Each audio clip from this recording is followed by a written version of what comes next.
Good Monday morning, everybody. This is Quinn Baum with Names and Numbers coming at you with another Monday morning meeting. We're in a slightly different format because we're going to be using the whiteboard today because I wanted to talk to you about activation energy and the little bit of effort that you need to put in to get your goals rolling. All right, so what is activation energy? Activation energy is the amount of energy you need to put into a chemical reaction in order for it to get going and then self-sustain. So let's talk about this activation energy when it comes to actual chemistry. When it comes to chemistry, a great example would be like lighting a log on fire. You have to put a little bit of energy into the system in order for that log to actually start on fire. You have to light a match and apply some energy, put energy in to get energy out. So you have this starting point where the log isn't on fire, it's not doing anything, and then you light a match to get over that first little hurdle, and then it just goes. The log burns, and as long as there's heat and fuel and oxygen, it will continue until it's wasted or used all of the energy in the system. And this little gap right here, this is the activation energy.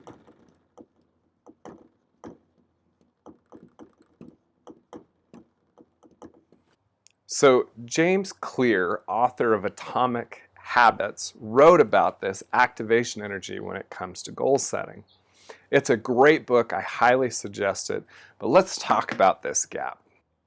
Okay, so how does this activation energy work when it comes to goal setting?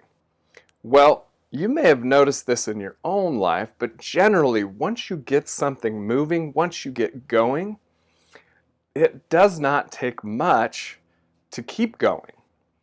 In fact, all you need to do is overcome the initial hurdle of getting started, and then everything just kind of falls into place, or it doesn't take a whole lot of willpower to finish the rest of whatever you're doing. Going to the gym, for example. Getting your activation energy, getting over that hurdle may include getting your gym clothes on and then heading to the gym. But once you're at the gym, it's silly for you not to put in your cardio, do your weights, jump on the elliptical, whatever it is, you've overcome that initial hurdle and your goal just kind of happens. I'll give you a great example that comes to you from my backyard just a couple weeks ago.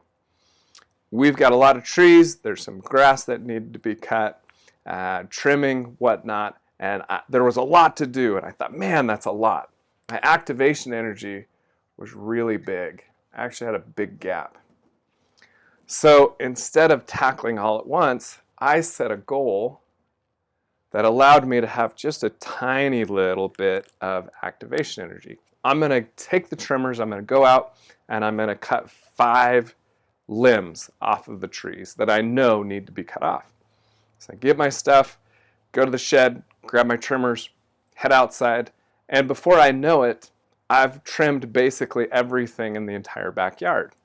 I just got my activation energy. I set my goal tiny, 5. All I have to do is 5. I can quit after 5. But what I've done is I have reduced the amount of energy it takes to get out and get it done.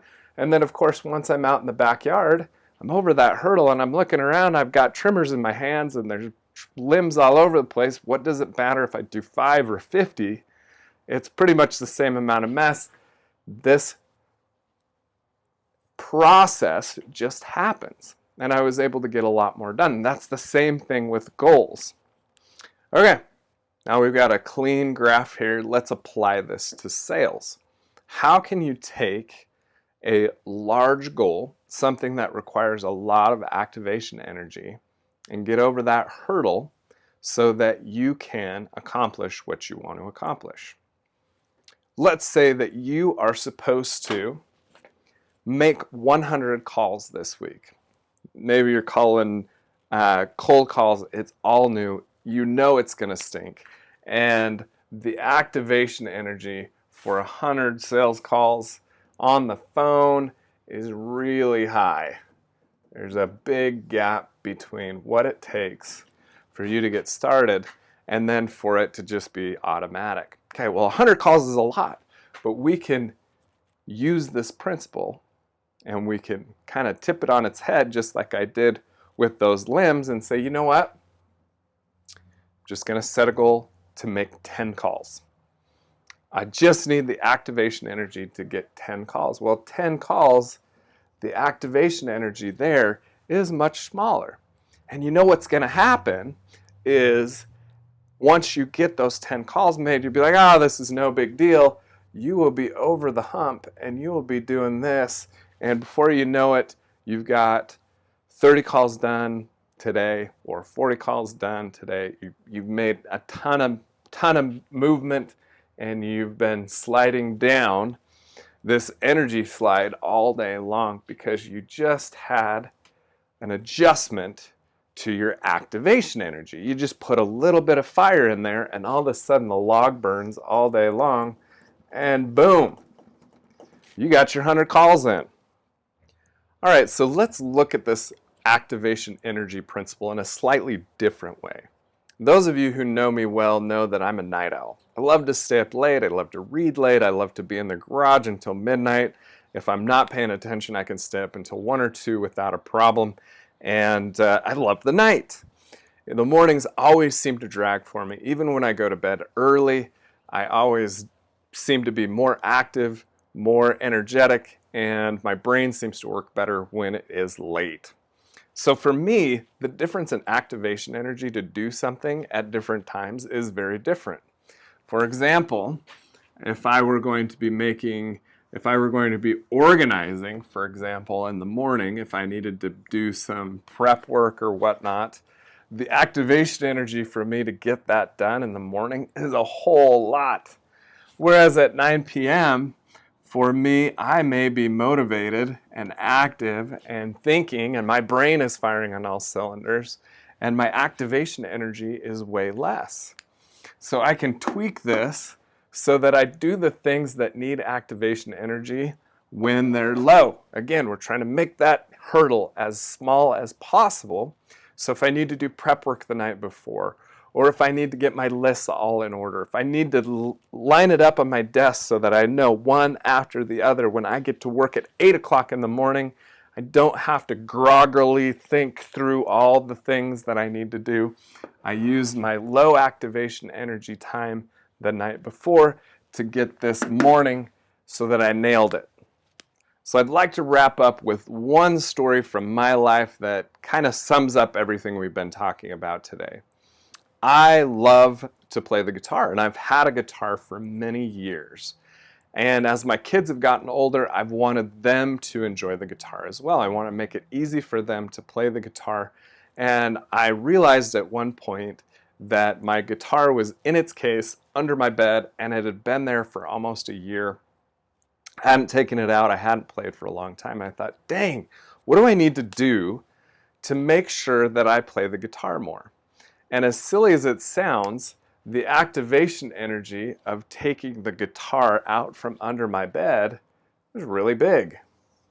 Now, once I got playing, it was fun and it would stay out. And oftentimes I would leave it out on the floor in its case or on my bed, and I would come back to it multiple times. But just the fact that I had to get it out of its case, get it out from under the bed was really high. So I went to Amazon and I did something really simple. I bought a guitar stand that I could put in the front room right next to the piano, and I just took my guitar out and I put it right there. And basically what I did is I just made it so much easier for me to get my hands on the guitar. It lowered my activation energy, and all of a sudden I started playing a lot more. In fact, my kids even picked it up every once in a while. So I was able to achieve a goal that I wanted to just by tweaking my system a little bit so that my activation energy was nice and low.